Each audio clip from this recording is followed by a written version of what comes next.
we're back another Saturday. Good morning, everyone. How y'all doing? Good morning. Great Rising. How you doing? I'm Morning, blessed. All morning, right. morning. Well, we're back, Julius. We're back. It's 2023. We're going to talk about some good stuff. Well, some good stuff today. The other stuff is not so good, and we won't get into that right now. But to begin, Julius, we're going to talk about our Black businesses, the importance of Black business in our communities. And so I'm going to turn over to you to kind of launch us into that conversation. Well, today we got all types of businesses. Today we got city government. We got young artists. We're supposed to have a couple of other people. I don't know whether they're going to show up. They had prior engagements, but we have Councilman Rufus Bright from Port Wentworth, the city of Port Wentworth, and we have Miss Teresa Lake Yes. from the city of Port Wentworth. Also, she's a administrator there. So they'll be talking about the first ever Black History Month in Port Wentworth history, and we also have some interior vision and design. Right. The husband and wife team that is does some amazing work, and so we're going to be talking about those small Black businesses for the first hour. Second hour, we'll be joined by some other hosts who will be helping us discuss the sad situation in Memphis, Tennessee, with the 5 Black officers beating to death a motorist, Black motorist. So that's the second hour. The first hour, we'll be talking to these great people here. So y'all share, and invite everybody to come in and watch. We want to make sure that this Pope Wentworth event, which I'll put on the board before we get started, we want to make sure that that is well attended, and we have everybody there. It is the Saturday, February 18th from 10 a.m. to 3 p.m. right at City Hall. Behind City Hall, the 2 big lots behind City Hall is where it all be. We got all different types of things, and I'm gonna let Miss Lake and Councilman Bright talk about it. But I just wanted to show y'all the flyer. This is the first ever Black History Month celebration in Port Wentworth. So we can go from there. All right. Somebody. Ladies first, always. Okay. Well, why don't we start here? Let's do some small introductions, and we want to keep it at 30 seconds or less because you all have great information, but let's to be, time conscious and also fair to everyone on the show. So, Chris, if you could tell us briefly, about your work, and you are a small business and an artist and so many talents, but tell us a little bit about what you offer and how you kind of navigate that space. Okay, definitely. Well, first and foremost, hello. How's everybody doing? Beautiful people. My name is Chris Smith, but I'm also known as 2 Benji. That is my artist name. I am a rapper and poet. Basically, about my business, being an artist is a business. I like to look at my music like real estate, and basically the listeners as tenants. So it's always different aspects to a business that comes with whatever you do. And alongside that, I also am an author as well. And I have my first book beside me. And this is called Wow. Chose Me, You Can Too. And basically what this book is a few different things lessons that I've come forth that I know can really aid and assist other people. Yeah. That I know that can aid and assist other people just on their journey. And it's also an affirmations journal. So basically affirmations is just different things that you can write and really write down in your journal. There's a lot of power that comes with writing different things and putting those blessings out. So that's basically just a little bit more about me. I'm also working for Our Black Media Network. I do a lot of work behind the scenes with it as far as recording gigs and everything behind the scenes. So you'll definitely always just be seeing me around. But that's basically the gist about me. Well, Chris, I want to definitely get a copy of that book. I'm working with a few other folks here in Savannah. And what I'm going to commit to do is we're going to buy a copy for all the young youth in Savannah to make sure they have that those affirmations to move forward. So I'm glad you shared Yes, that. sir. So we're gonna support you. Yes, By the thank you way, so much. folks, when you look at my stories about the campaign, we're using Two Benji's music. So go back and check our stories. We're always using his music for our promo. We got my little sister and brother-in-law, Interior Visions and Design. Tell us about what you all do. Hey, how you doing? My name is Ronald Hazard, and this is my wife, Lakita Bailey Hazard. And we have been in the construction business for about 25 years.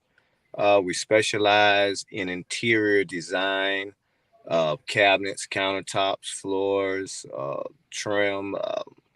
If you want something like something out of a magazine, we try to duplicate your concept and ideas. We've been in construction for a while. We're licensed and insured. You can see our work. We have a site in Interior Visions and Design live on Facebook. You can see us in motion all the time. Yeah, that's pretty much where we're at. And we're glad to be a part of what you guys got going on. We really love and respect Mr. Bryant, and we're happy to meet new artists and people that represent our cities and on the issues that's concerning us. We thank you guys for even allowing us to be a part of it. Well, glad to have you all. And, you know, if y'all want to see some of the work they do, stop by the house. And then again, y'all on Facebook. And we're going to talk more about that as we go through the broadcast of how people can find y'all on social media and your websites. And so with that, is it Teresa? I don't want to say your name wrong. Yes, that's correct. Awesome. I got it right. I'm happy. Yes. Yes. Good morning. Good morning. My name is Teresa Lake. I'm originally from Baltimore, Maryland, where we do things big. I've been in just Savannah, Georgia for about 7 years now, and just recently started employment with Port Wentworth. I'm the administrative assistant to the city manager, and I came to meet Mr. Rufus in that process. I was a little upset with the fact that Port Wentworth did not do their part when it came to the MLK parade, and decided that something needed to be done. Again, coming from Baltimore, we celebrate our culture all the time. There are pockets of Black communities, there are dance troupes, there are artists, there are visionaries, and that's what I'm used to. But when I moved here, I discovered that wasn't the same thing. So I have to do my part and do what I must. So I went to Mr. Rufus and I, said, I want to do a Black History program. And he was in well agreement with me. So that's how we came up with this idea to do it. So yes. Well, I'm glad what you're talking about is promotion. We're going to talk about that as well, as how our communities can not only become a stronger promoter of their businesses, but how it's so important in that whole process of sharing what you got going on. Councilman Bright, let's shift to you. You're doing it all out there. You're doing it all out here. Well, I appreciate that, but my vision is that Port Wentworth is moving. And when Ms. Lake came to me, I was like, that's a wonderful idea, because we haven't had this in over 66 years in Port Wentworth. So when she told me the concept, it was nothing that I wouldn't do to make this happen. We have resistance. We had different things that people came up and didn't want this to happen. But thanks be to God, it's going to happen. And we're fighting hard to get the things that we need to support us as African Americans. Port Wentworth is basically was a sundown city. We're changing that look. That's what we're working towards. We're changing how people receive us and see us. That's the whole basis of me running for office. And that's why I'm here. And I thank Ms. Lake for, she gave me a task, and I said, it's nothing that I cannot do as long as God is on my side. And we're at a point now that it's going to happen. And after that, we're going to have Juneteenth. So keep us in your radar, because we're promoting things that are going to change the dynamics of Port Wentworth. And we don't want that sundown city legacy anymore. Right.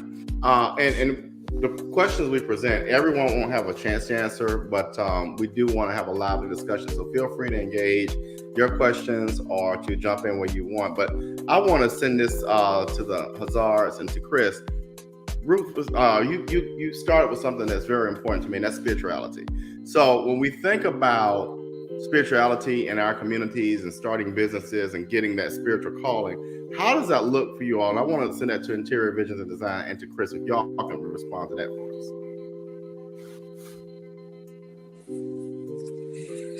Go ahead, Chris. We'll start. Well, Okay. Go ahead, Ron. Well, it's a personal thing for one. It embodies you as one. You got to be loyal to yourself before you can be loyal to it. You know what I'm saying? You got to be truthful with. You want to be a business owner, so you got to pay yourself last. There's things that you got to understand that's going to happen in order to even be, I guess, on the journey, because success comes as you on the journey, not with the journey. You know what I mean? So right. You just got to embody it the right way, and you got to pick your craft. I mean, some people choose hair. Some people choose, commentary. Some people, it depends on what you feel you're great at. We feel we're great at construction, interior. We feel we are some of the best designers. You have to have that level of confidence to even be in this business, any business. It all based on how much confidence that you have in yourself. Because the minute you set out on that journey, everything's going to try to turn you around. Everything's going to present the failure. That's a part of it. The presentation of failure is going to be all on that journey every day, not one day, every day. It's going to be something that hits you that's not going to go right. It's going to try to discourage you from that journey. But if you love what you're doing, you'll always get around it. You'll always stick to what you're doing. And then once you see that as a pattern, you'll know that confidence is the fire that's going to always take you through whatever in your business. So if you don't love it that much, you'll never have that fire. I have a lot of respect for the brother as an artist, because I understand the fire that you have to have, the dedication. You have to make music for people that they might not know what they need to hear. People listen to what is being presented to them and pushed on them. So when you can make music just from the heart and from your soul and touch people and feel as if that's a business, you really well on your way, because that's the confidence. So I think it's all based on confidence and loving exactly what you're doing. And you can love multiple things. You can be talented. You can be multi-talented. So, that's my take on it. We love what we do. I know it's people that's good at it. I know it's people that's great at it. But we feel we're just as good and we feel we're just as great. So that's what we stand on, that confidence. We don't tear anyone else down. We're not taking from anyone else. But we just feel we're very good and great at what we do. And I think that's what carry people, in business, that attitude of confidence. Yeah, you got to have that passion. You got to have that determination that nobody can do it like you, or you can do it at a higher level, at just as high a level as anybody else. I haven't seen the work yet. I'm going to come over there and watch the finished product, because I need some work done too. So we'll see exactly what you're doing over there. And we're going to see if we can get you over here. Yeah. Yes, sir. Yes, sir. Mr. Bryant got some projects going. Chris I think Chris will jump in on us right quick. Yeah, I was gonna say that was beautifully and well said. Like, you really take the words out of my mouth as well. Like, it's really believing in the unseen, and just really, like, you really got to. And then I feel like that's where that spirituality aspect comes in as well. Like, you have to have a deeper sense of why you are actually even doing what you're doing.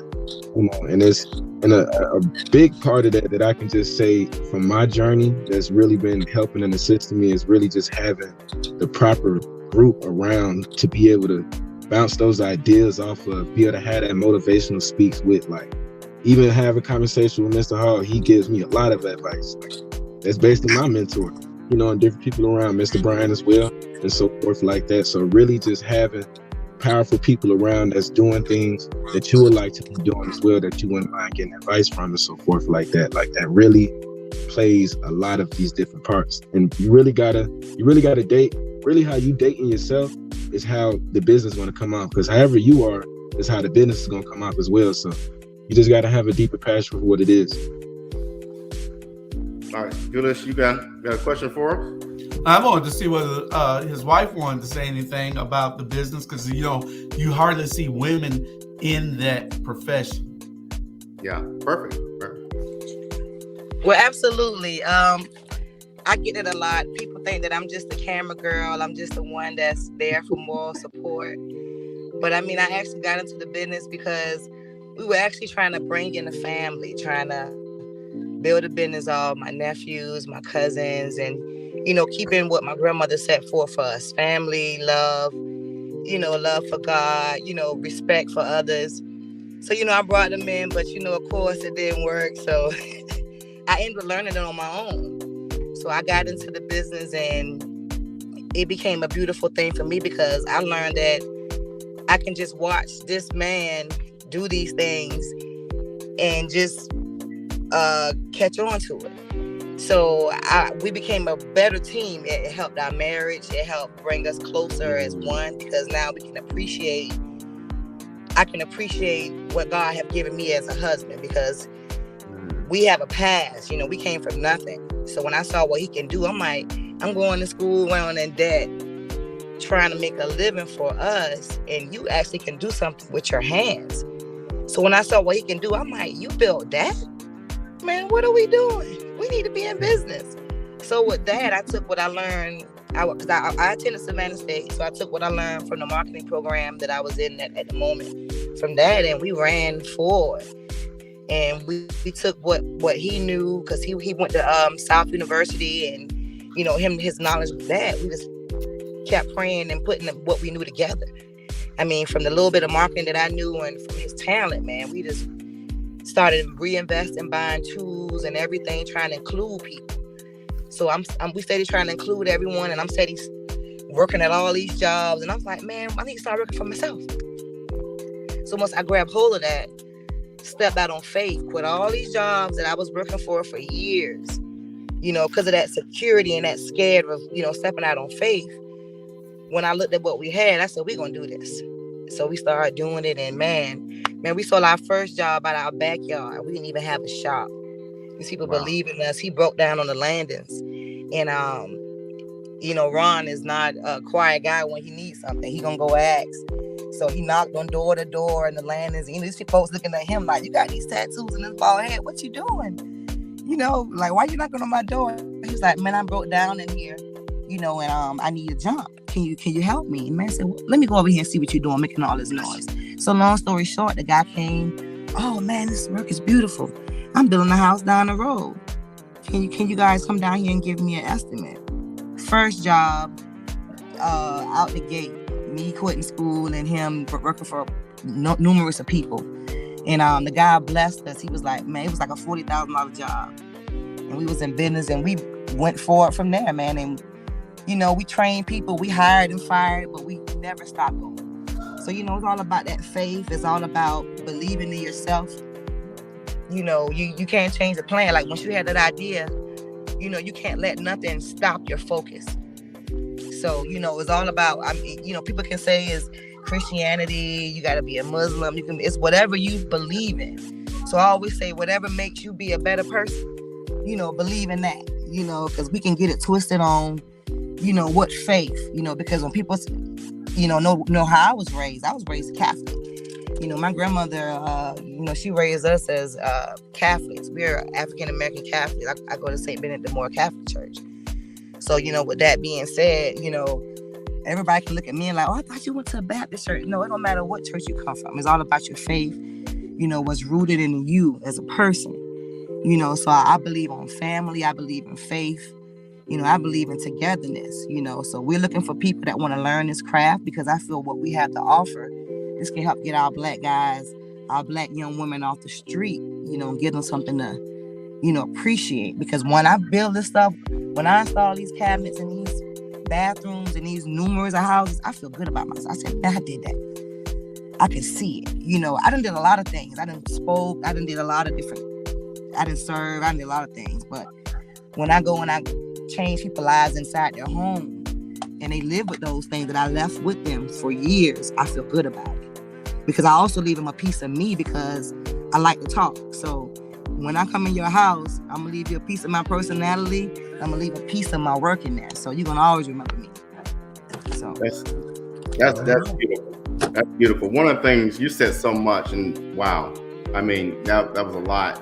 But one of the things I want to do, Teresa, when we come back from commercial break, is to talk about what it was so much you said, but what I want to pull from that, Teresa, is transferable skills and how that shows up as we create our businesses, as we create ideas. And so after commercial break, if you can speak on that. And what I'm about to show you all, this guy up above me, Chris, he created this. all right.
back. So Teresa, if you can kind of hop onto that topic for us, or that question.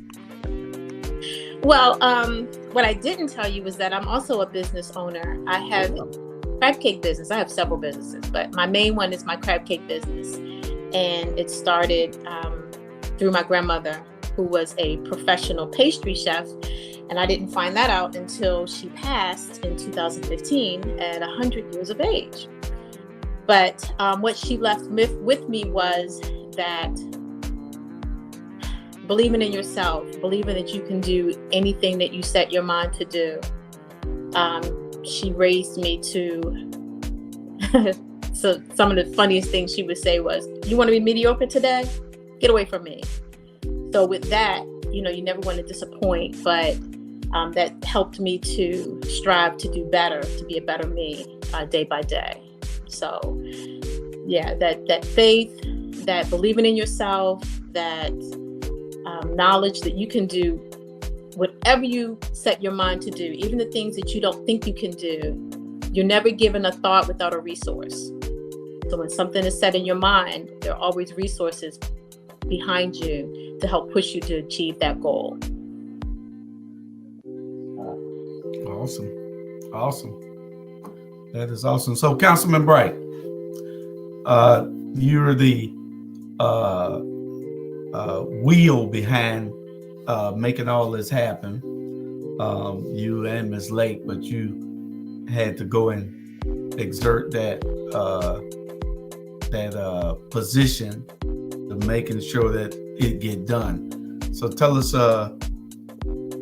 what your vision for this, for now and for in the future, for this for the project for the first annual Black History Month in Port Wentworth. Well, Mr. Hall, I've heard everybody saying something, and I want to give you a little quote from the Bible. To thy own self be true. I don't care if you are Muslim, you Catholic, whatever. To thy own self be true. I had a determining mother that pushed us. And it's ironic that the interior people are there, because when I was in Detroit, I had my own construction company for 30 years. So I know what y'all doing, and I appreciate y'all. But I had to be true to myself. I came back home because I started out to be a lawyer. That's what I went to school to be. And it wasn't my calling, or what you want to say. It didn't fit with me. So I went to seminar school. So I graduated, I got a bachelor's degree in religious education. I come back home and I see the things that's going on. And I always say this, God put you in a place to achieve, not to underachieve. So I kept thinking about what's going on in Port Wentworth. First time I ran, I got cheated. Second time I ran, in fact, you was a part of it, Mr. Hall. You said some choice words to me and said, get off my job. And I was angry because I'm saying, who is this man telling me this? But I listened. And that's the thing that we have to do, listen sometimes, because God will give you something that you're not expecting from that person, but it'll help you progress, be better. In this event, Miss Lake came to me and she was like, what we gonna do? I said, what you wanna do? She said, we wanna have this first Black History Month. That's all she had to tell me. I didn't know from there. I didn't know it was the first one. Well, I made sure you knew. I went, started getting sponsors, solicitors, and everything that I could possibly do with my position. I also went to the city manager. I said, look, this is going to happen. I didn't give him a choice of it might happen. I said, this is going to happen using my position, being true to myself. This thing is getting bigger and bigger each day. What my future aspects is, they get bigger than what it is now. And we see that it's going to be bigger because the citizens, the people outside of Port Warren said they never had that. But we do. To thy own self be true. This would never come about if Miss Teresa didn't trust me to go out and do the things she asked me to do. Sometimes we're condiments of what God would have us to do. We gotta listen and we gotta follow what we're being led to do. And that's what I'm doing. Following what I'm being led to be done. And it's gonna be one terrific event. And I gotta put this plug in. The Weeping Time is gonna be there. And a lot of y'all don't know about the Weeping Time, but I'm a part of the Weeping Time. You are too, Mr. Hall, you're part of Weeping Time. We need to know about our Black history, about our Blacks that have been contributed to different things that help us get to this point. 4 Black councilmen on city council in Port Wentworth, that was unheard of. But now it's a historical event. My goal is to make this city better than what it was. I'm being true to myself. I'm being led by my spirit of doing what God would have me to do. I'm a licensed, I've been in the ministry for 40 years. I'm licensed, I'm ordained, and I got paperwork degree. But to me, I said, like the Bible said, Paul said it, all that is done to me because if I'm not doing what will help the people, without vision, the people perish. So my vision is making Port Wentworth better than what it ever was. That's powerful. And Councilman Brian, I'm going to position a question, but you said something important, and I want the viewers to know that in Chatham County and in the city of Savannah, anyone that does not support Weeping Time does not deserve your vote. And I'm on the record to say it. But question here, does Port Wentworth have incentives or programs to establish minority businesses? And Julius and I talked about this a little bit, and I think there's opportunity there for minority-owned businesses. But I'll let you and if you, Teresa, and Julius want to kind of respond to that question. Ladies first. I'm not even certain if they do. In preparing for this event, it has been difficult finding minority businesses in Port Wentworth. I'm not used to that. I'm used to going on the corner and finding any type of business I need, Black owned. I find that the majority of the time when I need to go and promote Black businesses, I have to go to Atlanta. And I don't like that. That's the closest place I can go to other than, Jacksonville, but Atlanta. And that doesn't seem right to me. I should be able to walk outside my door and go to a black market, a black seamstress, a black dry cleaner, a black construction company, but I don't see it. No. Rufus, you want to answer that? Yep, we should. And it's probably embedded under layers and layers of not doing things for a long time. And my job is to open up those layers so that they can find the resources they need to bring black businesses here. Basically, people have been afraid to come to Port Wentworth because of our police department and so on and so forth. That's what I'm working to break up so that they will be knowing that you're welcome to come to Port Wentworth. As far as minority money, there's grant. Ms. Therese is a grant writer. Wow. We can go to her and get those grants written for these small businesses. But we can't make you come out. You have to come out and inquire about it. I'm pushing as much as I can. Ms. Lake is pushing as hard as she can. But people, my mom always said this: you can't make a horse drink water. You gotta want to drink water. And if I could shift the conversation slightly, because I think it's very important that, as large corporations give back to the community, we also know that our small businesses and our black businesses give back to the community. One thing I see from the Hazards and I've seen with Chris is how they mentor the younger generation. So I want to talk about, and we'll start with the Hazard family, talk about how you all give back to the community. Talk about how you are bringing up the next generation of our community, our youth. And then Chris, if you can respond to that as well. So we'll start with you, Keena. Okay, well, first we have to raise awareness. We have to even let the people know that these things even exist. So that's what I had to actually find out what revenue to let these things be known. Just like what the last young man was talking about the things that you offer, about the grant writing and all that. I mean, how are the people finding about these things? So it's like we have to make sure that the community know that they need these things first and that it's being offered. You know what I'm saying? Because a lot of times, like even Juneteenth, I didn't even know anything about Juneteenth until someone came and said, hey, we doing something on 34th Street Park. This day, June 19th, it's called Juneteenth and whatever. I was like, really? So I started doing my history about it, but none of the young people know about these things. So we have to do our part as that. So that's where I struggle. So I do social media. I try to promote to some of my friends who have young teen kids, age that's willing to learn, but some of these kids are just so tied up into these video games and the parents allow it. So it's like, you have to find these parents that want to redirect their kids to even get this, but then they have to know it's available and they have to know that we're going to be there to protect them, and they can learn something. Because my thing is, what I try to tell everyone who I come encounter with, I'm teaching you a trade. I'm paying you to learn something that you can take with you for the rest of your life. You don't even have to work for me after this. But if you learn it enough, you can go work for a cabinet shop. You can go make something. You can go in the backyard and make your own, your own cabinet if you stick with it long enough to learn. But like I said before, we have to make sure that when we offer these things that they're going into the households that need it, that people hear about it. Because there's so many programs that I want to be a part of, like, man, that happened.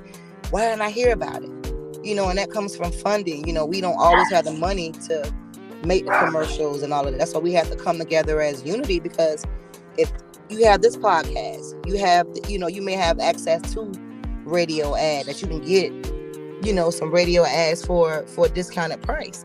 We may have to get together and do that, so we can raise awareness, so we can get the people to get the help, so that we can make the community better. Ron, did you want to add to that, or? She said a whole lot. She pretty much cleared it up. It's a fight.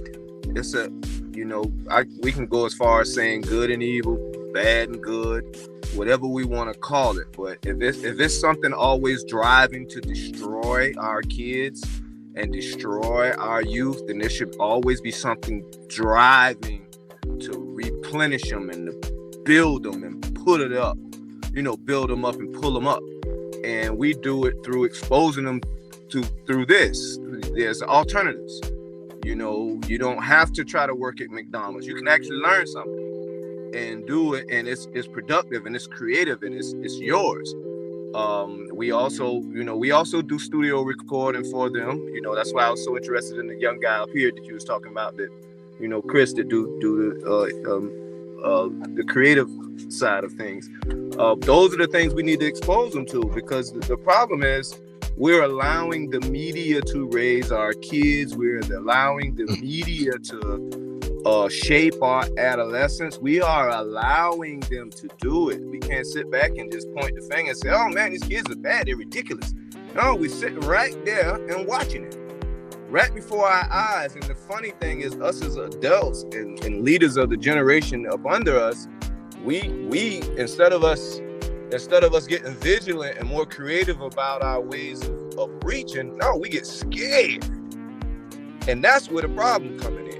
You get what I'm saying? There's no way that me, as a 46-year-old man with so much to offer to these kids, will I ever fear them. I will never fear them, because if you fear them, then you cannot communicate with them. You may have to find an approach, but fear is going to cut it all the way out the picture for you, because they smell fear. They like bloodhounds. They smell fear, so they don't want to hear you. But when they know someone is authoritative, when they know someone has something to offer them, when they know that you're not playing and you're a very serious adult, that's when you have their attention. I don't care if it's the worst of them. I have a background of my own that I know from personal experience that they just need people constantly reaching.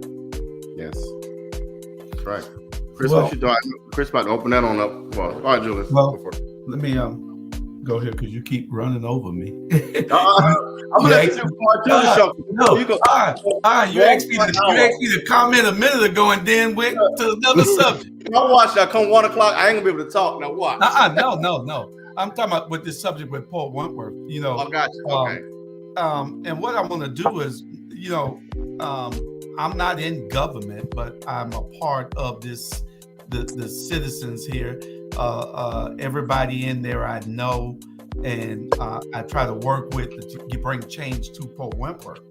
I do everything on the outside. We want everybody to understand that Paul Wentworth has changed. There's no longer a sundown city. It's no longer a speed trap city. We want people to understand that they can come here and spend. There's not a lot here to spend with besides hotels and a few other establishments. But we're trying to bring everything here so people can stop in and spend their monies here, as long as it stays in Chatham County.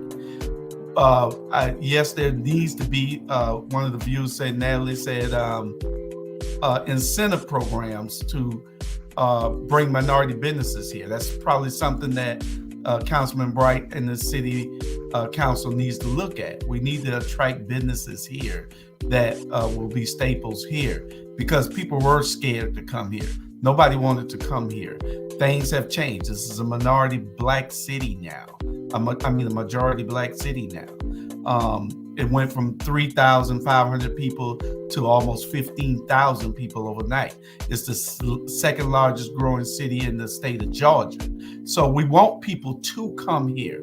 We want to build the infrastructure so you can bring your kids here, have great schools in Chatham County, and to flourish here, to raise your kids.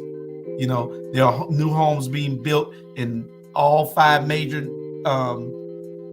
communities here. So it's a lot of room with all the migration coming from out of Savannah to the west. So they're coming to Port Wentworth and Pooler and Bloomingdale. But we want y'all to come to Port Wentworth. Things have changed. There's new sheriffs in town now. So y'all just need to give Port Wentworth a look. Councilman Bright and I were having lunch with a gentleman yesterday that want to probably locate his restaurant here, you know? So it's just being in the right situation and advocating for the city. And I know that Councilman Bright, Councilman Barbie, and Councilman Mark Stevens, and Councilwoman Nelson, I know that is what they're doing, along with Ms. Lake.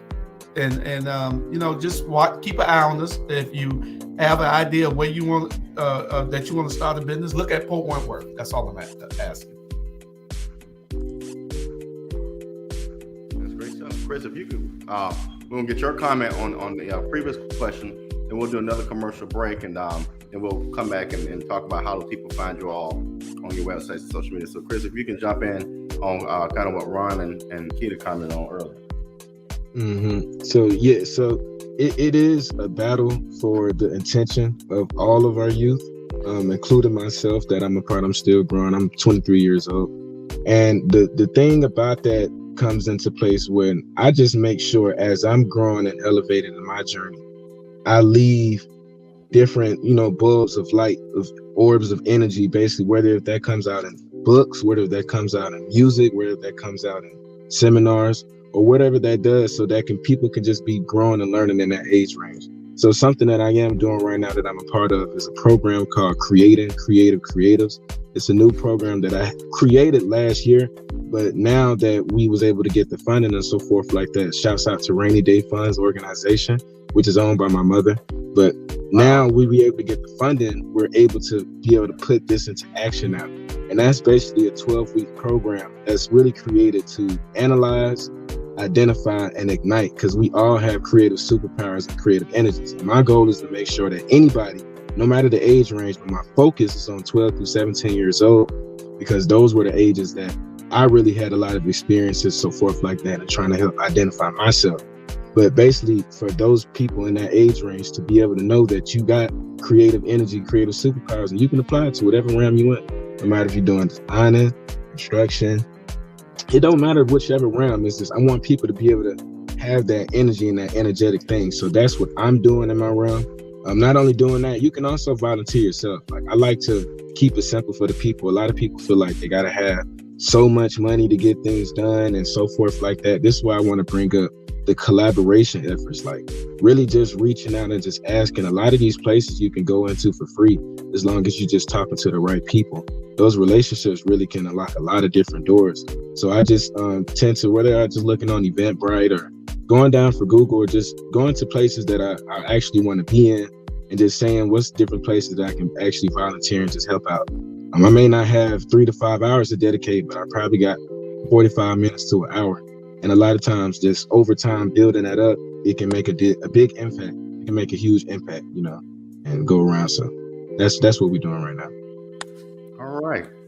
We're going to show another video, of course. Who made it? Chris, of course. So, you know, if you want commercials or ads, definitely reach out to Chris, and then come back, and we want to hear how do people find your businesses so that they can support you all. We'll be right back. The city of Savannah has always been known for its African-American culture, especially in the 5th District, where I live. Over 50 years ago, my mother and father developed a home in the 5th District, in Liberty City to be exact. And since that time, we have lost our voice and struggled to find the really great leadership that makes us really proud. Our culture, our heritage, and our land have been questioned. But if you join me, Robert Bryant, next year in 2023, we can get to work and believe in change that we can all be proud of. So join me, let's believe in a change, and together we will make the District 5 stronger. Thank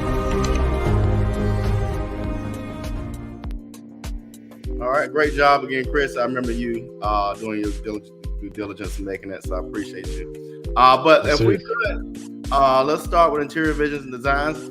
Tell people where you are on social media, your website, how to get in contact with you, and how you can get in their homes and do some renovations and construction. Okay, you should have did it. Yes, you go hit it in there. Before y'all do that, one thing I want to say I enjoy about you two, you rarely see a partnership or a husband and wife working together, but you all do it well.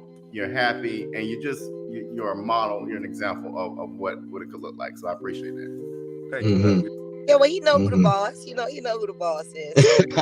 No comment. Yeah, no comment. Yeah, well, you can catch us on Facebook. It's under Interior Visions and Design, and you can. It's a lot of different examples of some of the work we do. So you can start there. You can contact us through there. All numbers, all information, ideas for what you may want is on there. You can see us in action doing the work. You know, we try to send people there because a lot of times when we're soliciting business, a lot of Caucasians don't understand that we're Black people. So we send them to that site so they can see who's coming to their house. You know what I mean? So a lot of times we've had issues with them not understanding that, we're Black, and then we get to the house and then all of a sudden they don't need the work done anymore. So that's another topic. That's a whole nother topic, yeah.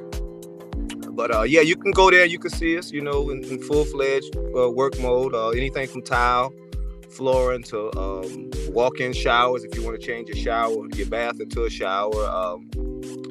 Just any wild thing you may want to do in here. That's what we like to take on. Yeah, and we take small spaces and we make the most out of them. So if you have like a small area that's empty and you want something creative to, make it work, we do all of that. So any wild ideas, anything interior, we do.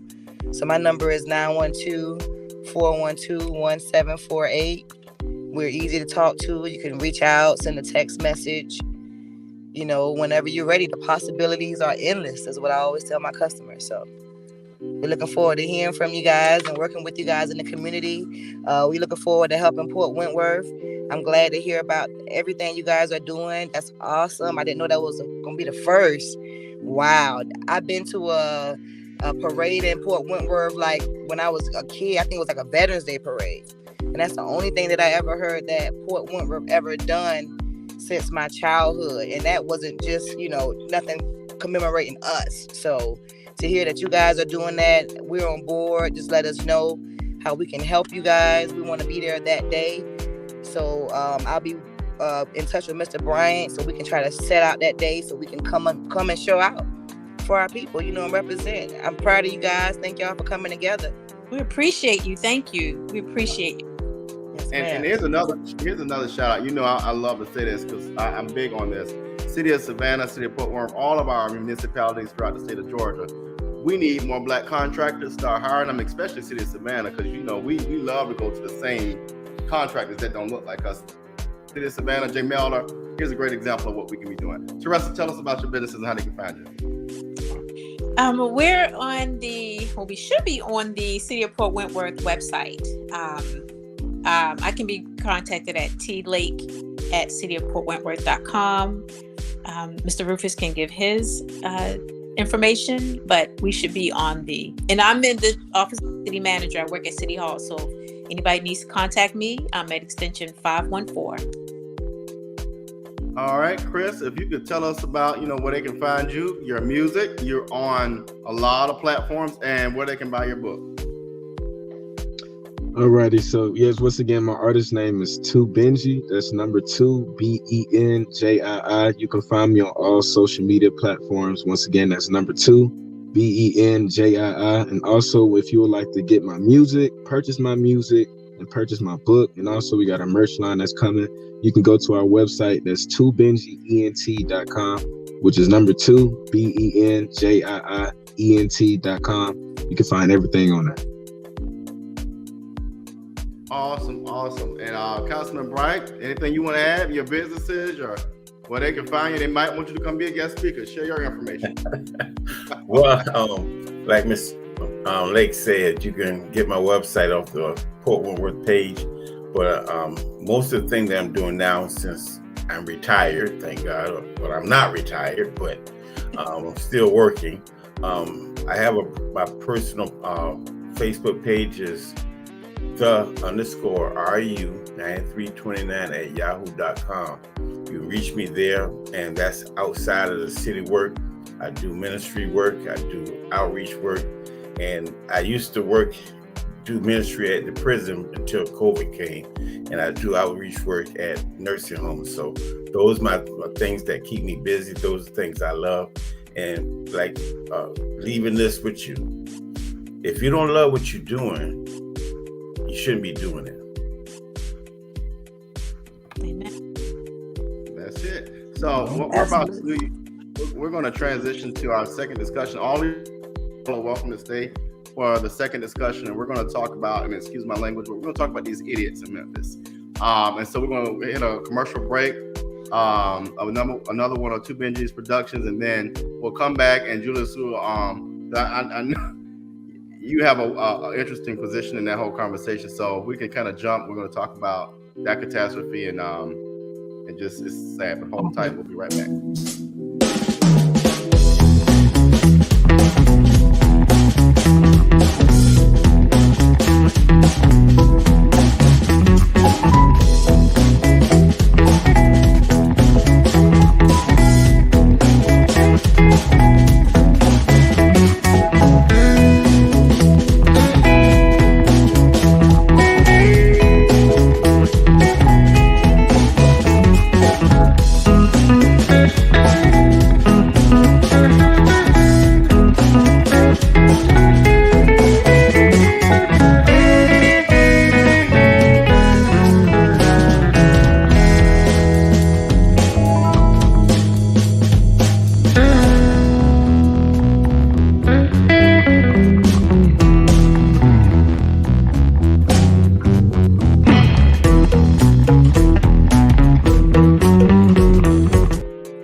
Take off because this is a tough talk. Good to have you, Bernard Brown. America After Dark is tonight. Well, Sandra. I was Hey, everybody. Hey, Sandra. I was trying to tell our guest thank you and everything, Robert, but you was too fast. I was trying. You see my head? I was showing you my head. You got to watch the screen. Yeah, I was trying to tell him thank you. I was gonna put the thing up one more time for him, but we're gonna put it up and talk about it again. Don't y'all forget that we got the Port Wentworth. If y'all could be in town, Port Wentworth first ever Black History Month celebration. Y'all come February 18th out there in back of City Hall. We're gonna have a great time. We thank Councilman Bright, and we thank the city, one of the city representatives, Teresa Lake, for being here, and we thank the Hazads for coming on and talking with us. That was our business segment and our community event segment for today. We got a special 2-hour show today, and I don't know where Bernard gone. He probably in the car and losing the signal. But we this last hour we're going to talk about 45 minutes or so about the Memphis police killing. And it wasn't just a beating, it was a killing. And we need to make sure that everybody understands and knows that. But we can go from there with it, Robert. Okay. Well, and you know, I'll start with this. I think there's so much there. And I'll just say this, just follow me on this, because I think anybody who watched the video, there are no words. There are no answers. It's just.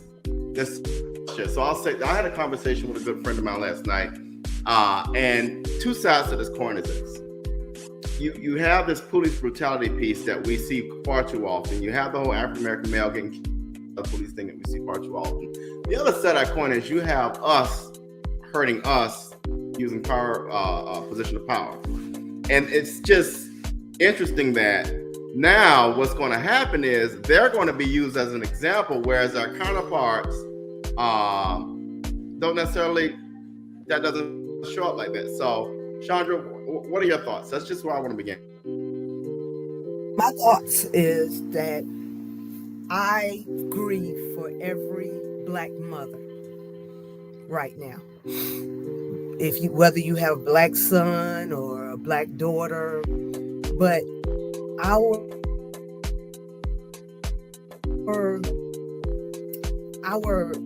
height of alarm over the years that we have had to watch this play out, in America, it has been substantiated, and this is the crescendo of what we've been saying all the time. It did not matter that those officers were black to me. It mattered that this is a system of corruption, a system that allows, a group of people to be thugs on our streets, and we pay them to terrorize and kill and maim and rape, in some cases, our citizens. And then I need to bring this right back to our president, who has been sitting on his hands since he can always relate. Biden is the most relatable president we've ever had, because he's always talking about his children that's been killed, his wife that's been killed. And I appreciate that he is an empathetic president. But I need that empathetic president to transcend into being an action president and putting action to his empathy. Because we've been waiting on this transformation in policing bill ever since George Floyd had his neck stepped on for 9 minutes in the middle of a street. So then, when does it stop? Yeah, and I definitely want you all to just use this as, we're not going to put time limits on conversation, but Bernard, your reactions. You know what? You see my eyes red because I'm sorry. I'm a very emotional person. I've been crying ever since. And my brother Ike, we've been crying ever since we seen this video. Man, it's a shame. I'm always talking about the white man doing this, the white man doing that. This should be personal to us. These black men beat this man to death, beat one of their brothers to death, broke the man's neck. I have never seen nothing like this in my whole life. For you to do a human being like the way they did that, and then people standing around, and people don't understand. Let me tell you this here. Who was orchestrating all this was that one white man who was standing there too. Okay? And for you to beat this man the way you beat this man, every last one of them, it should be a death penalty. And this is my opinion. It should be my opinion, not our black media or anybody's opinion. And what's so crazy about it, every color in this United States got a hate crime law except the black people. So they're telling y'all that they can do whatever they want to do to us anytime they want to do it. And it's like a hate crime. So at the end of the day, this is somebody's parent, this is somebody's child. This woman lost her child, 80 foot away from him being home. And the man was begging for his life and asked them what's wrong. Man, it's crazy, man. Enough is enough. And I saw that what you were talking about, Bernard, with the one guy, and I said, well, why that guy did that look like? Let's look at these guys. Because I don't see none of them looking light skinned. Ain't none of them lighter than Robert to me. Don't look like. It is in their uniforms. I don't see where any of them are light skinned. I saw a light skinned or white looking guy with a bald head swinging a baton. I don't know whether y'all saw it. I saw why that guy there, he look white. He there, why he ain't charged? Yep. It's a white guy. It's the white guy. And so you just can't make these guys scapegoats. You know, they got the all the videos, and you can see all the videos, but I heard they suspended 2 more guys with the sheriff department. So hopefully that's who that was, because he was swinging and everything. And Bernard, they go, your favorite guy right there. He's everywhere all the darn time. It takes a national incident for him to be there. I guess he's needed though. But it should be some great lawyers in Memphis too that could handle that besides Ben Crump. He's on every case, every time looking for, he needs to be on some of these smaller cases also. Yeah. I don't know. Me and this young lady had a discussion about it. And she said that the people, every time something come up and when Crunk and all them with it, is that the family called them. The family called them. It's constantly calling. And I didn't want to really get into the conversation making a debate. So I just went ahead and let my girlfriend just talk. I didn't want to get in a debate because I didn't want to start an argument. But at the end of the day, man, man, I'm telling y'all, man, I'm tired of this shit. Yeah. I'm tired of it. I'm not, what I'm about to say, I'm not saying people to pack and load it or whatever, but it's going to come a time, man, where it may be one of us. Right. It may be one of us. Yeah. And I'm telling you right now, I'm fighting hell on hell to save my life. That's all. And we used to think that, we had to be doing something, in order to be in a bad situation, because, every time something happens, you'll have the trolls that'll get down and say, well, why didn't he comply? Why didn't he do this? And why didn't he do that? And they try to give justification for a death. But in this situation, they didn't even tell this man why they jacket. I mean, he walked up to the man's car, opened the man's door, jacked the man out the car, but lied and said he was running from the car. Everything was a setup for them to try to get away with their crime, because they started setting it up at the site. He reached for my gun and I felt this, and they were all, they had already done this before, but nobody died when they did it before, but they've already done this pack of dogs. They were like a pack of dogs, and nobody is going to make me believe anything otherwise. And whoever their supervisor is, he needs to be fired too. He, she, whoever.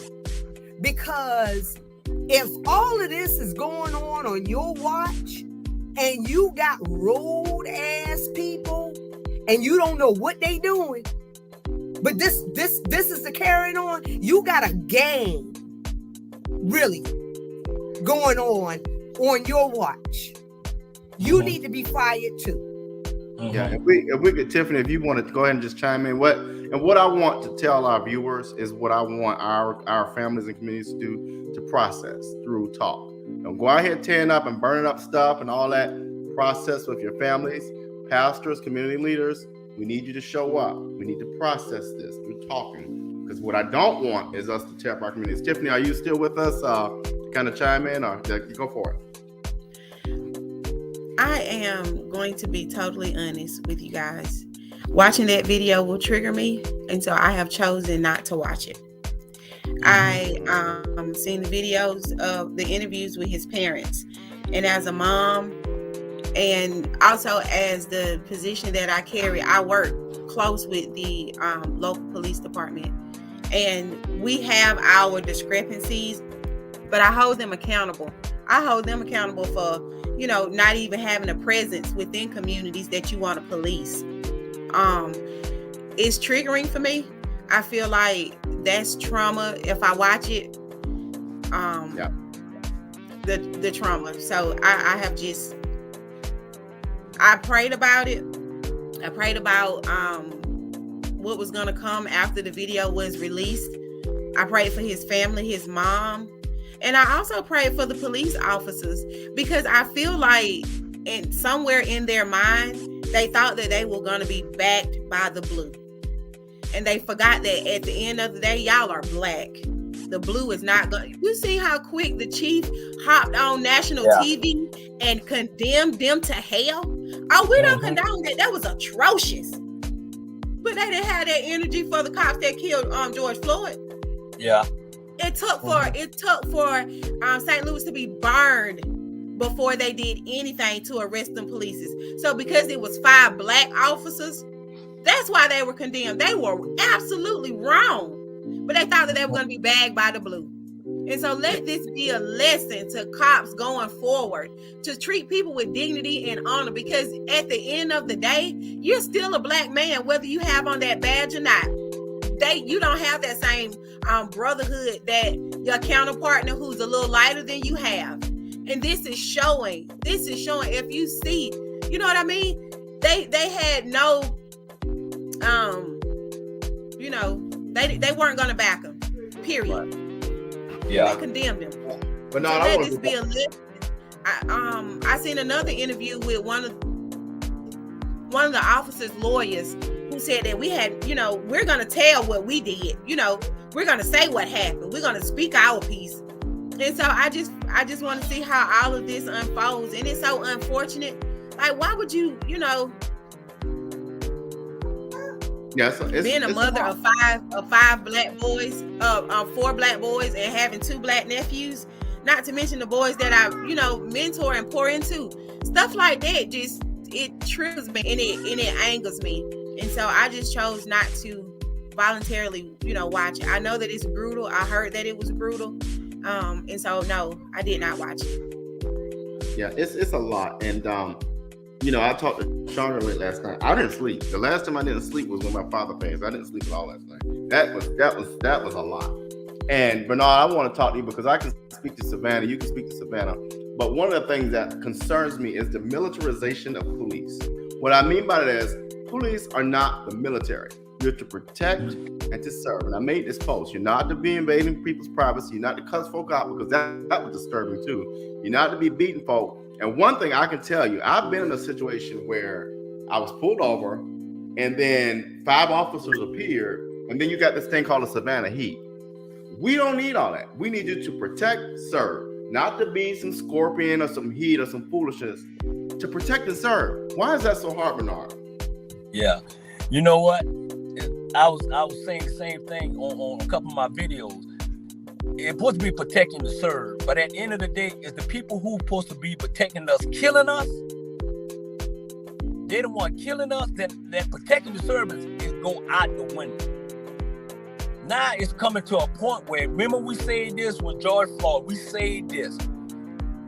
We walk, we rally, and then we disappear, and then until it's gonna be happening again.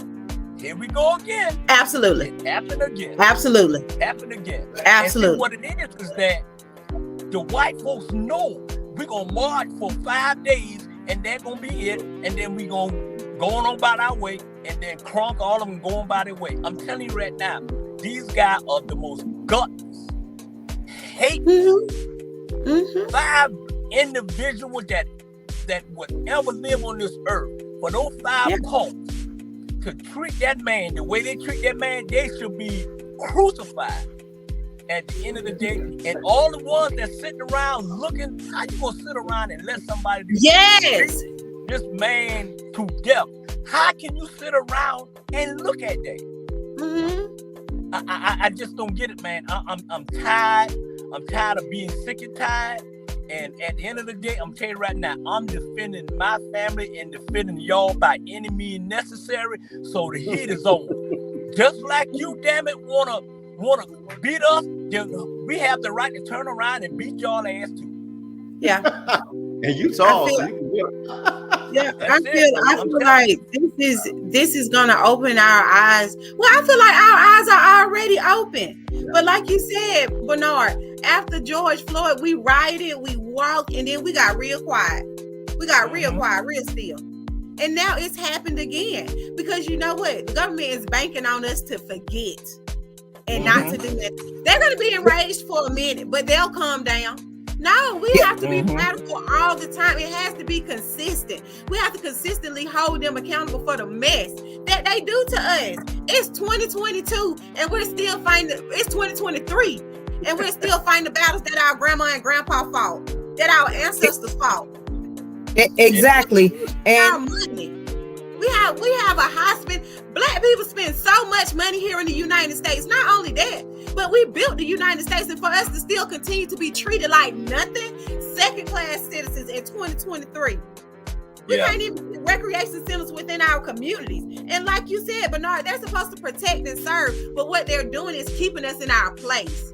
But baby, we got a place for y'all too, but we have to be consistent. We have to be strategic. When Martin Luther King, when they marched, they was strategic. They held, you know what I mean? They held workshops on how to rally, on how to protest. Where are we? What are we doing? Yeah. And we need to start showing up. Mm-hmm. We need to start showing up. It should not be the same five. Absolutely. Same, even down in Savannah, Bernetta and them would not be having so much pushback on that council and in that city if the people on their Facebook posts, all them hundreds, would show up for them at the council meetings and say, no, we don't appreciate this. And if you can show up for a one-time, protest downtown or wherever, you can show up at a downtown meeting and say, hey, what about the anti-policing bill? Hey, where are we with this? Hey, where are we with the small business this? Demand what it is. Because I'm telling you, it's really amazing how the Asians never had to march. They never took one march. They never put a foot. That's right. Never put a poster up. That's saying, right. Stop beating us. It was just it was just final that no, we don't want anybody beating the Asians. And that was the same way with Jews, in the LGBTQ. It's because they know that what you don't want to be is canceled by the Jews, canceled by the Asians, or canceled by the LGBTQ. But they know that the black people in general, they gonna kumbaya with you. We shall overcome with you. They really don't care. At the end of the day, they don't care the way they say they care on Facebook and Instagram. They don't care like that. And if I could offer this to Tiffany and Chandra, the one thing I will say about that chief of police, and this whole incident is so loaded, but I think part of what kicked in was, and when I'm talking about the police chief of Memphis Police Department, she's a mother and she's a black woman. And so what you don't do, and I tell people this all the time, and people might get mad with this, but the strongest creature on this earth is a black woman, period. And so as black mothers, I just want to hear, how did that, I couldn't imagine being a black woman or a black mother in that position and knowing that woman got on TV. I'm just gonna stop because I ain't gonna just respond to that, Fannie Lou and Tiffany. Yeah. You know what's so crazy? I'm gonna say this here, and I'm saying directly to the President of the United States. I think it was an insult for you to call them, and then when you call them, you talking about the death in your family and your family. They didn't want to hear that. I didn't want to hear that. I want to hear, I am so sorry for what happened to your son, and I would definitely look into this, and they would definitely be prosecuted, and I would definitely do whatever I can to make sure that this would never, ever happen again in the United States. That's what he should have said. I don't want to hear about his family. At the end of the day, his son, okay, I'm sorry, but the last thing you want to hear is somebody talking about their member of their family. Dude, shut up. Shut up.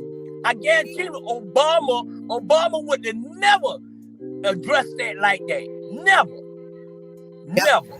You know, he just wants to at the end of the day, man, I'm telling you. He wants to be relatable. But to your question, it was gut-wrenching. It was gut-wrenching to hear that mother because you heard her heart. It's something about when your children call out for you.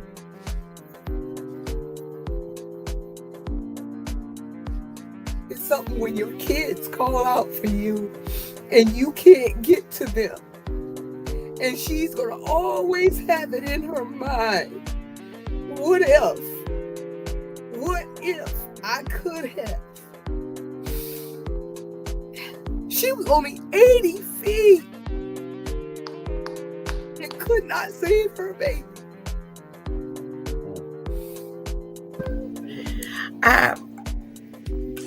How many mamas? How many boys? How many black bodies is it going to take for people to wake up for us as a race?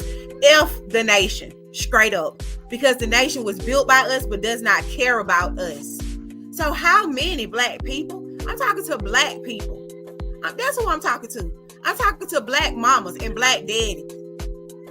You know, I'm talking to our black council people, the people that sit in the rooms that make policies and legislate. How many black mamas? How many of us is gonna have to cry out in front of the nation before anybody take heed to protect our boys when they walk out of the door? We pray for our boys. We cover our boys. We cover boys that's not even ours. We always have. It goes way back to our ancestors taking care of little white babies above their own son. How many black people? Black mamas, black boys, black daddies. How many is it going to take for us to wake up as a race to protect our own? I don't mean going out and buying a gun. I mean pouring into them, letting them know that you love them. So when they go out in the world, in the charismatic community, they know that they have somebody that they can call on.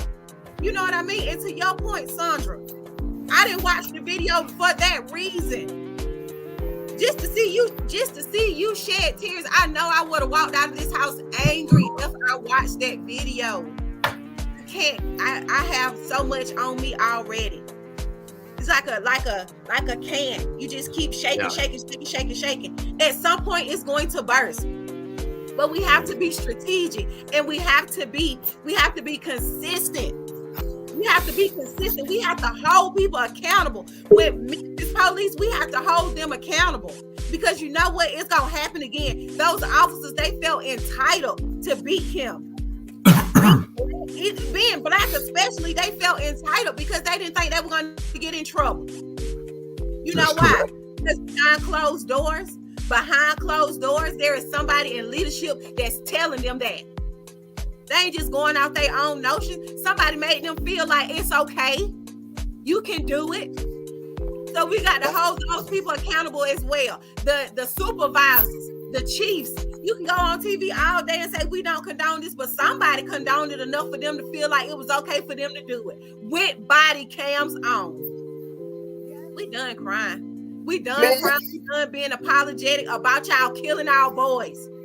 Y'all are gonna have to start paying for it. Like marching is okay, but we have to start making we have to start making policies that's gonna hold people accountable for killing our boys.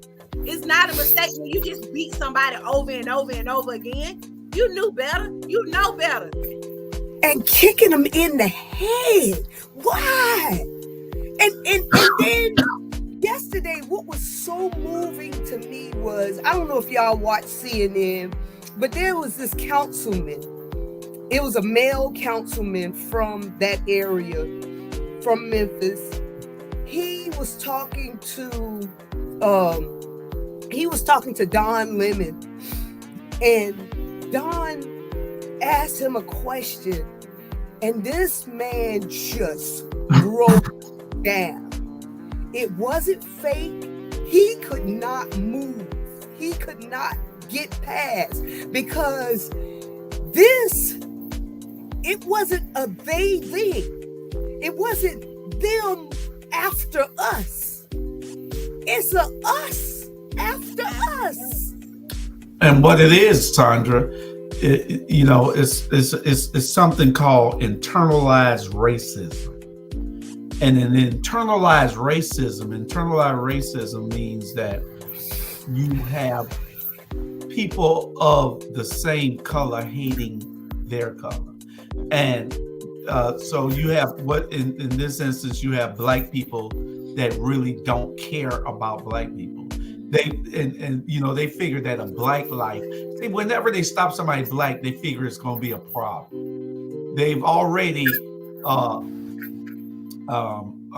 profiled you. Yep. So when the traffic stop happens, the first thing they do is think that something is going to happen. And internalized racism, these officers are working around people and they know that it's racist.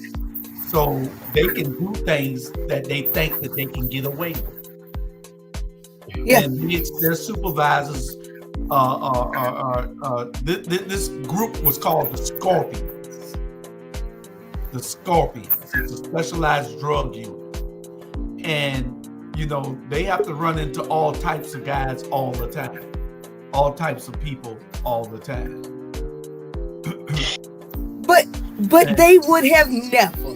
Julius, could you imagine that same officer going and jacking Jeremy out of his car? Jacking Jeremy out of his car and saying, get your ass out the car. And then just busting him upside the head. And then Jeremy saying, hey, you're doing kind of much, fella.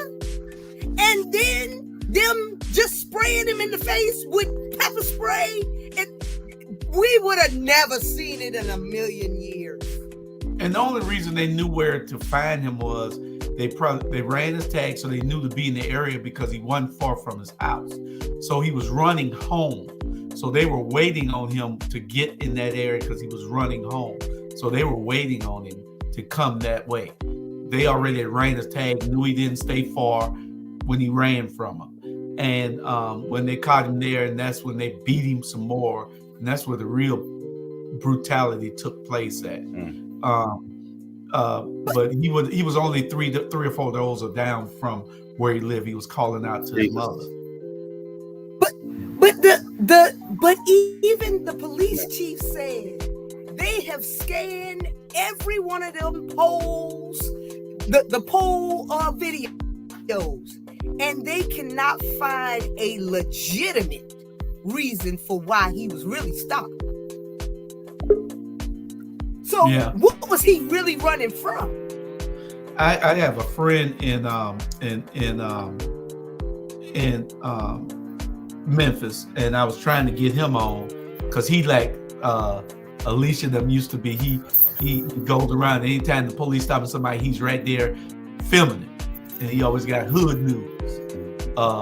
And so I was trying to get him on, but evidently he might be at work.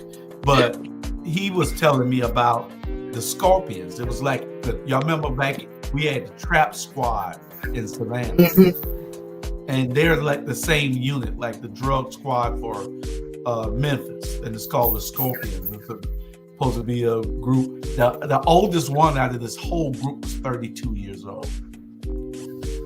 So they were only maximum 3 years older than this guy that they killed. Yeah, this guy could have been their brothers. Their brother, legit. Yeah, them all here. They all young boys. They all young. 32 is the oldest one. 32 was the oldest one. Yeah, that's them there in uniform. And they need to give all of them at least 32 years in prison.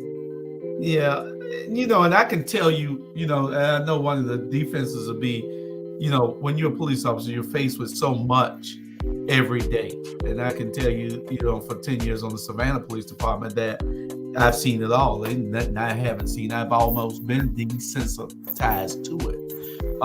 I've seen people with their head cut off, people with their head blown off, people with their eyes hanging out their head. I done seen every kind of death there could be. Seen all kind of brutality. So, you get desensitized after a while of seeing all this.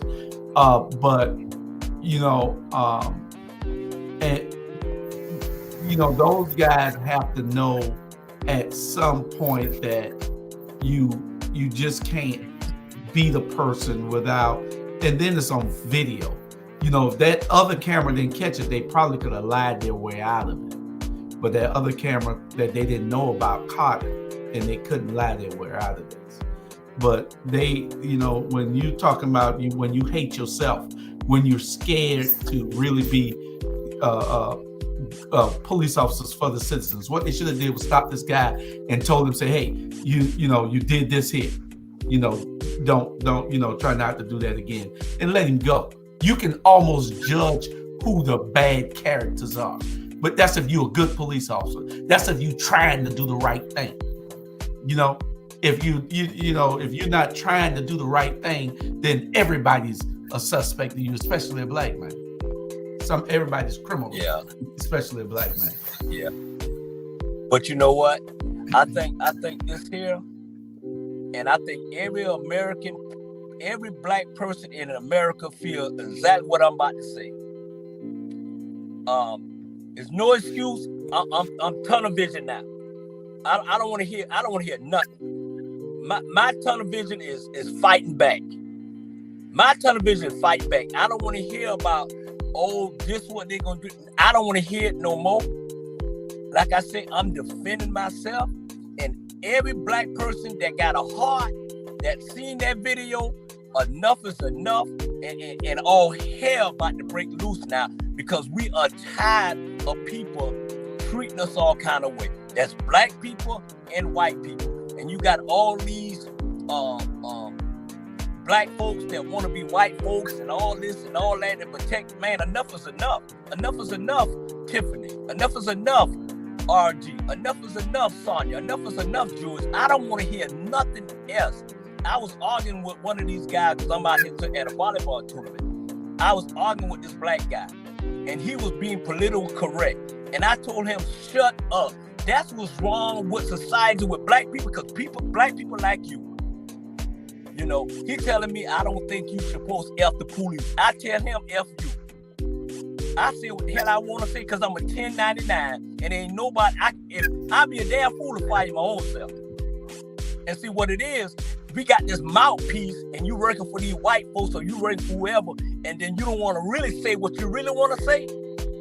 I've been like this since I was 4 years old, and the only person two people I was scared of was God and my mama.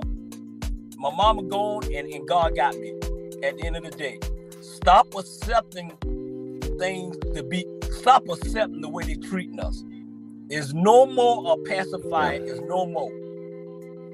Hey, I guarantee you, get the same Malcolm X by any means necessary. I'm gonna protect my family for now on. I'm gonna protect my friend for now on. Ain't no more that, turn the other cheek. Ain't no more. And I guarantee you, everybody, most black people in America want to say the same thing, but too scared to say it. I'm talking for them. So policemen, if you want to bring it, because I'm tired. We tired of it. We Yeah. tired of it, and I don't care what color you is. Yeah. We tired of it. A policeman is a policeman. Yeah. And they, to me, there was a comment that came across the bottom, and he's Was absolutely it by right. Jim? Mr. Scott. It was about a power trip, and it was about ego. Like, when I see those young men, when I saw the officers, I was trying to pick out like who could have been the ringleader out the 5. You know what I mean? And for to hear that the oldest one was only 32, like, are you, I guess, trying to make a name for yourself? Because I guess, they're the Scorpions or whatever. But for the people that stood by and saw the police beating this young man who did nothing, you are absolutely held accountable as well. You should be charged too, because you have jumped in and stopped it. I know people want to protect themselves, or I'm doing the right thing because I'm gonna film it, and they're gonna get in trouble because I filmed it. No, I feel like if you see somebody doing somebody wrong, swing on them. You know what I mean? I mean, straight up. If you see the police beating somebody up and you know they wrong, swing on them, because they're human too. And you see them be drop your phone. Drop your phone. Forget that we all out here fighting them. You know what I mean? Because somebody's got it. Like, we have to intervene. We got to stop just being witnesses, y'all. Well, like swing on them. Well, Tiffany, I'm a advocate for something a little different. I'm an advocate for a little something different. It's not good. Yeah, I'm an advocate for don't swing on. Keep recording. Please keep recording, because see, once you swing on, then you have interjected yourself into where you could be killed now, and then nobody's recording. Then nobody's recording. So you got to record. Our thing is to advocate together with what we're doing and bringing everybody in the fold with us. The thing is that they've made complaints about the Scorpions for a long time, from what my friend said. He said these guys beat people. They don't turn on their video. They've been harassing people. They think that they run the city. They've just been terrorizing the whole city. And people have been complaining. And now she's disbanded the whole unit. The chief of police, she done disbanded the whole unit. But what was the problem when these people were complaining? These people have legitimate complaints. Something is systematically wrong with the system. That's right. If you got that many people complaining, you got that many complaints about your officers. Yes, they got to protect themselves, but they don't have to violate my rights in doing so. Absolutely. You know? And it's crazy, you know? Yeah. Absolutely. Right. It goes back to knowing we If have I to know our offer this real quick, y'all. Right. Let me offer this really quick, Tiffany, because it's important. And what we're modeling is what I want more people to model. I don't want you to go out there and tear up your city. I do want peaceful protests, even though Governor Kemp's stupid self want to turn into something more, but I won't go there. I want people to sit down and process this out loud through talking and not through violence. How are you all going to talk this through with your families? How does that look, Tiffany? By being completely honest. With 4 children, I retract my comment about swinging on the police. I mean, because I feel that, like, that's where I am. I didn't, audience, if you're looking, it's real. But don't swing on the police. I retract my comment from saying that. I'll pick it up for you. Thank you, Bernard.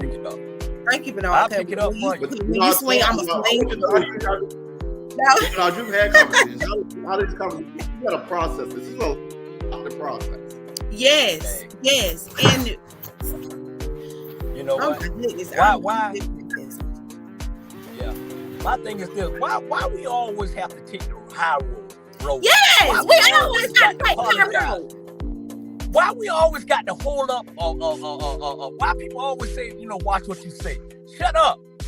I guarantee you, if y'all say what y'all really want to say in public, it may be a different outcome. Some of y'all will be behind closed doors and really want to say something, but you want to say it behind closed doors.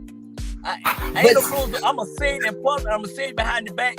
We got a big problem We got a big problem with leadership in Savannah, and it started with Van Johnson, and he got to go. And I see it, and I'm gonna do everything in my heart to make sure that happens. We got a big problem in the United States of America that black people do not stick together until it knock on their door. Until it knock on their door, that's when they want to come on y'all. I'm not gonna wait till it knock on my door. That's right. I'm gonna help somebody so it don't happen on their damn door. That's right. I constantly hold my police chief accountable for stuff that happens. And he's told me himself, like, Tiffany, you know stuff that happens within the community before I do. Because I was, and like, do you know that this happened? And a lot of times he don't know that it's happening. And so I told him, well, I don't want to be all over my police. No, you're going to have to hold your police accountable. And I'm keeping it between me and you, because if I take it public, and the people that listen and the people that know me, they know that I'm coming with my heart, with truth. I'm not coming out of vanity. I'm not coming just to have a name. I'm coming out of truth. And we have to do something. And so if I say something to the people that listen to me, then it's going to be a problem. So I'm coming to you before I go to the people to tell you that your police officers, they need to have a presence. It is to protect and serve. You don't have to keep us in our places, because that is not your job. Don't show up when something happens. Be present anyway. Let the people know that you're here, that you care about them. You don't have to. You want to have a cadet program. You can't have a cadet program if the people in the community don't know you. No one is going to send their child to be a police officer because they don't trust the police. Period. That's it. The police have to be what their jobs description is. It is to protect and to serve. You have to come within our communities. You have to have a presence within our community, because we're not going to accept you if you don't. Period. And Tiffany, you know, we need more council people and commissioners like you. We need more elected officials like you who are going to speak their mind and tell the truth, irregardless of what anybody else feel. This is what it is. And that's why we love you so much, because you are real. You ain't nothing fake about you. You don't care nothing about what goes on behind that closed door. I'm going to tell you what I see and what I hear, and this is the facts, and we need to make it right. And you're going to continue to be a great. And when I'm in those closed rooms, it's very quiet, because you're going to have to explain to me exactly what you mean when you say that we're going to build capacity for nonprofits. Which nonprofits are you referring to? The nonprofits that's already got millions, or the grassroots nonprofits? Because those are the ones that need the funding. Right. Those are the ones that's doing the work. Yeah. You want to talk about game prevention? Game prevention happens when you open up these recreation centers so our children can have somewhere to go. And when they get out, say it again. And they need help with their homework. You want to say that our children are on the 3rd grade level? Well, we have teachers that you're paying have to have incentives for when those teachers get off work. They're going to get paid for helping children with their homework. We have enough sports organizations. We need math and reading tutorials. That's what we need. We need our recreation centers open with people that care about our children when they get off the bus, because parents have to work. Come on now. I was that mama. I worked 12 hours a day for 3 years because I needed to provide for my children. Well, while providing for my children, my mama had to raise my children. Now, a lot of people don't have mamas and aunties that's going to raise their children. So you know who raised their children? The street. The streets. But Tiffany. One of the things that I want all y'all to do is, if you get an hour today, 1 hour, go, everybody out there who watching, go back on our platform, Our Black Media, watch Incarceration to Incorporation from yesterday. Incarceration to Incorporation from yesterday. If you want to really be involved, engaged, and want to know what's going on, listen to go and watch that show from yesterday. Julius Campbell, who is the lead host on Incarceration to Incorporation, was on a panel of people all over the state, and y'all need to hear that. he was saying about the nonprofits, the reason that you can't get anything to work and connect the dots, they don't want to connect the dots because all the money, like you just said, where is it going? What nonprofits is it going to? It's going to the nonprofits that already got millions, the nonprofits that are already there and receiving all the money anyway, and it's not trickling down to the nonprofits that's doing the groundwork on the ground, and so they fighting for the money, the funding for the nonprofits, and they're giving it all to the ones that aren't making a difference. And the ones that can make a difference, they're underfunded, so they can't do what they need to do. And they're also making RFPs that make them jump through hoops and loops and bounds, so people just like forget it. Like, no, don't do that. Here in Athens, Clark County. Go ahead, Robert. I'm sorry. Now, I said to speak to that, let's just talk about poverty is the root of so much, and we have communities throughout this nation that don't have the poverty issue. But I work with a young lady that wanted to start a homeless, just to restore people who've been, veterans who might have been disabled, or people who just life happened and have fallen on some income challenges and are homeless. You know how hard it is to get any type of funding for a nonprofit in a city that has a homeless pandemic. That is sick. We have a mayor that will we have a mayor that will get on TV every week and talk and pat themselves on the back while there's people out here hungry. We have a real serious pandemic of people homeless. But then Lil Kasim Reed will kick them from under the bridge. Give us funding. Get rid of the loopholes. Let us have funding to serve our Black community. Let us have funding to serve the less fortunate. And that's leadership. Putting bricks on Broadway, making the tourism industry better, that's not solving an issue. We are hurting people instead of helping people. Yep. And to your point, Doc, I do know how hard it is because, I own the Coastal Nonprofit Resource Center, and I tell these new startups, I said, it's really, I know that they want to make you think that you're going to, hit the lotto if you find some grants, but the truth is that you're not going to find any grants that's going to give you substantial money when you're just starting out your nonprofit. They give grants to places like Step Up Savannah, who ain't never done a damn thing in Savannah to fight the poverty. Poverty has increased probably about 10% since they erected that foolishness, and all they have is big wigs getting more wealthy and doing nothing. You know? I mean, it's all a smoke screen, people. Yeah. And if you pay attention, a lot of the programs, like here in Athens, Black children used to be able to go to the YMCA and stuff like that. Not anymore. It's so low-key segregated, and people don't even pay attention to it. And here in Athens, so we want to fund some nonprofits, right? We want to curb the violence and stuff like that. Well, if you're going to curb the violence, you're going to have to give funding to the nonprofits, the grassroots nonprofits. So what has happened is the RFP came out, but it's for expansion. And I'm like, expansion. The nonprofits here are barely making, ends meet to be able to serve the communities that they serve. And you want to put a stipulation in that we're going to only help nonprofits to expand? You got life all the way messed up. I don't know who you should have picked as a commissioner, but I'm the wrong one. Y'all going to have to go back to the drawing board as far as that RFP goes, and you're going to have to make it inclusive for every nonprofit that has the proper insurance and the proper paperwork, so that they can fund their, have somewhere for children to go this summer. Don't just keep giving the money to the people that already have the money. And they ain't doing nothing. And ain't doing nothing.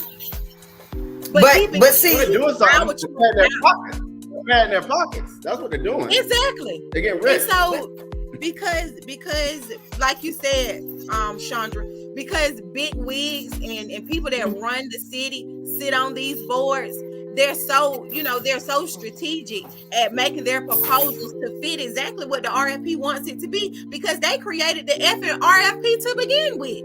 So they get the money. And the ones that's doing the work, they're just stuck in limbo like, well, what did I do wrong tonight except to not get this money? And then again, they want to put it on a reimbursement. Baby, give them the money now. It ain't no reimbursement like for nonprofits that only have limited funding, that want to become a coalition. They don't even want to fund them. They want to put in the RFP that we're only going to fund. If you're going to be together, it's only going to be to the limit of 3 nonprofits. No, it's not. You're going to have to go back to the drawing board, because what we don't need is for anybody to feel excluded from being able to get funded for summer programs. That's how you curb violence. That's how you get children out of the streets, so that gangs don't pick them up, because they have a safe place that they can go to, that with somebody who care about them, who's going to pour into them. How you doing, Jesus? Doing fine. Yeah, is it permissible? Is it permissible? Is it permissible? Huh? Yeah, we want you to jump in. We only have like 10 more minutes. Right in. Oh, no, I'm just saying, is it permissible to come on the show? Even though I'm not sitting down, I'm walking along River Street, enjoying the beautiful city of Savannah. Your background is beautiful. Thank you. Well, you're not on the farm, but go ahead, Teray. We want you to chime in on this. We don't have much time left, but I definitely am glad you joined us. And just go ahead and share with you. We definitely want to hear today. Oh, what? Chime in on what? 'Cause I just finished doing the tour, so now let me. The whole Memphis catastrophe. Well, it's about people. Just because people look like you, don't think that they don't engage in racism. They engage in racism because they've been taught. And if you hate yourself, that's the type of stuff you do. That was one of the things I just finished doing the journey. See, when I share with people down here, the concept of the best here on River Street. And so these Black sisters who I just left, they understood that again, when you love yourself and you understand you're descendant of the best, you treat each other differently. You look out for one another. You don't embrace this stuff to destroy one another. And so that's what happened. You got these officers who have done that because, again, one of them tried to justify what happened too. He's still trying to justify. He had some regret, but still trying to justify to other people he talked to. I could go on more, but I said, you're saying you got a lot of time. That's why I said, because again, I'll just say that this is what happened when you now have people who are the enemies of the people. You talk about that constantly. You reference that, we say that, but understand this in all areas.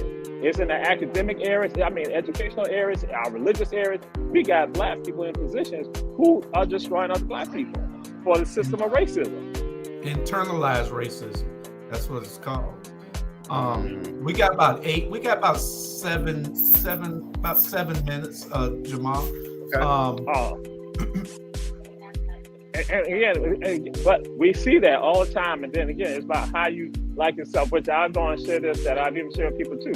Economically, when you have a city that has African-American mayor, African-American chairman of the county commission, you have African-American DA, you have African-American police chief, you have African-American fire chief, you have African DA, you would think that the city is progressive. And now this is not talking about this current time. I said this when we had this 20 years ago. I said, guess what? And I said, we have not created no new Black millionaires here in this city. And I said, you know what that is? Because we feel beholden to somebody else. We think somebody else is better than us. We think somebody else. So we need them to be accepting of who we are. So, and whatever little acceptance they give us, we are happy with that. We are happy to go to the yacht club, the Italian club, the German club, to be around them and hear them make plans. And then we feel happy when they pet us on our heads like we are pets.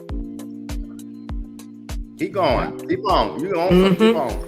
Oh, and with that, then when they tell you to sick, people just like you go after people look just like you.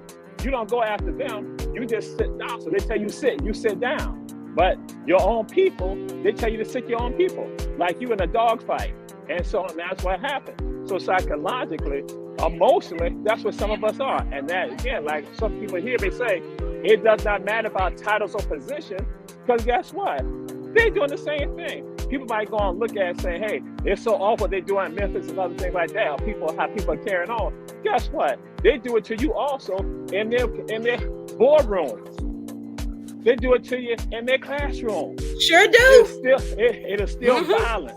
It is still violent. Absolutely violent. They do it inside their workrooms. They're still doing all of it. And it's just as violent. But then you think, oh, it's soft. And just like I share with some folks, they're going to talk about nonviolence. I said nonviolence, but Kingdom talking about anybody saying turn the other cheek just for the hell of it. What it was about, it's like, we want to put the best face forward. We want these people, because we know they're going to be violent.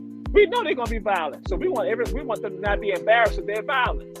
So it ain't about you just sort of turn the other cheek. But some of us, we become the pets of them. So we become violent on our own people, that they can sick us on our own people. So officers, even some people going to ask the question about, even with regards to our medical personnel, again, sick, they don't do anything for us, but they value somebody else more than themselves, which really, if your humanity is intact, you value yourself and the group of people just like you before anybody else, because that's your mama and your daddy essentially, because that's your grandparent, that's who you are. And so because you love yourself, you can then go love everybody else. But if you don't love yourself, then guess what? You love other people more than you love your own group of people, then you are a pet for them. You are that dog, you are that cat that they come rub you on your head and you're like, yeah. That's what I feel. So we have to keep this. We have to keep the same energy no matter what room we go in. And I said when I ran for commission, I had nobody. You know what I mean? I had y'all and y'all in Savannah, but in Athens, I didn't have anybody. No one reached out to know who Tiffany was. Everybody had, my opponent as their candidate. And so now that I didn't have anybody when I ran, but I won. When I go into rooms, I don't feel like I have to fit into what that room is, consists of. Because y'all don't know what Tiffany's gonna do. We don't know what Tiffany's gonna say. Because nobody took the time to, reach out to Tiffany, to talk to Tiffany. But Tiffany is about her people. And Tiffany is about the business of the people and the growing of our youth. Like, nobody is going to, there is no, when I'm in rooms and they say stuff, I need to understand. And when I say things like that, because my passion, I also come prepared. You ain't gonna never get me slipping. You're not, if there's an issue, I know how to read, write, and comprehend. So that's how I can do my job. And I know what the people need. And so when I go into those rooms, we're gonna do this right. We're gonna do it the right way. And if you don't like it, I'm a commissioner. Like, they had told me that I had a little bit of power. So, baby, when I go into that room, oh, you're gonna listen, and you're gonna do it right, and then you come back to me. I like that. You sound like all the woman Keisha Gibson Carter, Alicia Blakely, and Bernetta Lanier. You sound like you a fighter because you stand up for what is right and you don't back down from it. And see, people gonna label you. They're gonna label you in Athens after a while as a troublemaker. But it's good trouble. So it's okay. Yeah, it's okay. Every interview that I do, I tell them that I'm homebred. My great grandma was born here. My granddaddy has land here and still has land here. My great uncle has plenty of land here. So what you're not gonna do, and now that I'm commissioner of that land, I'm the commissioner of where I grew up. And so I know that there is disparities within my community. I know that y'all pull programs for my community. That's why I ran. And I have 5 children. And like, this is what we're owed. You know what I mean? As a local government, you put policies in place to strengthen everybody, not just Baxter Street, not just the University of Georgia. And I'm coming to the University of Georgia as well, because even though the University of Georgia was established before Athens Clarke County is still here. So we mend those relationships. We mend those relationships for the generation that's to come behind us. I don't have to benefit anything from it. As long as Daniel and Jacob and the boys that I mentor, as long as they can benefit from the things that the University of Georgia has to offer, then I feel like I won. You know what I mean? I feel like if I can get programs established and sustainable, if I'm too much these 4 years and they don't reelect me, I still have programs that's going to go on even though I'm not sitting in that seat. That's the goal. But you know what, Tiffany, Okay. what you done, I love close out. Look at the clock, We're Robert. gonna close out. Let me just say this: if nothing else, you started the conversation that people were too scared to start, and I like that. Go ahead, Chandra. Yeah. Real quick, anybody, real quick. Hey, you know what? I'm gonna say this here. I'm gonna say this here. Oh, thank you, Chandra, girl. Yeah, I'm there. I'm good.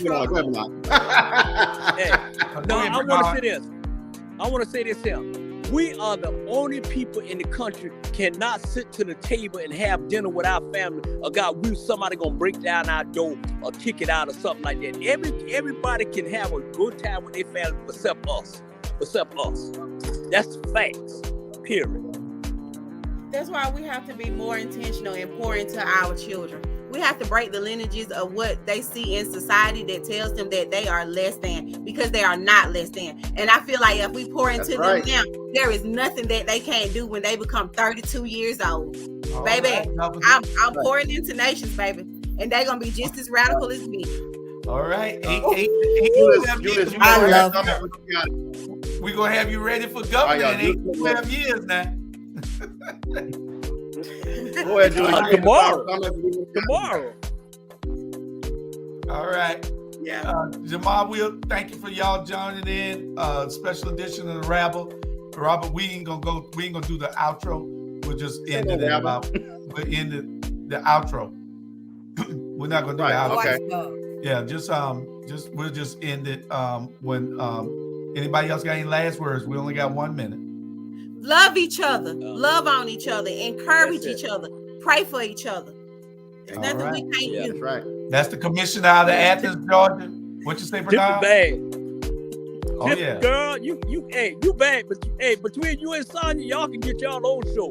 Hello. Y'all call it Black. Oh Lord, No, it's gonna be the Black Woman Show. I'm telling you. Sandra already got a name for it. What's the name of Sandra? Coming back on. I can't never. Let's talk about it. Come on, America. Let's talk about it. No, I thought you said Let we me can talk. know, Chandra, and we'll talk about it. Okay, y'all get with us. No, they ain't. Anyway, Y'all ain't coming back no more, y'all. You let Mom come on, America talk, and I can't. All right, we'll talk with y'all a little bit later. Bye, y'all. All right, y'all. peace.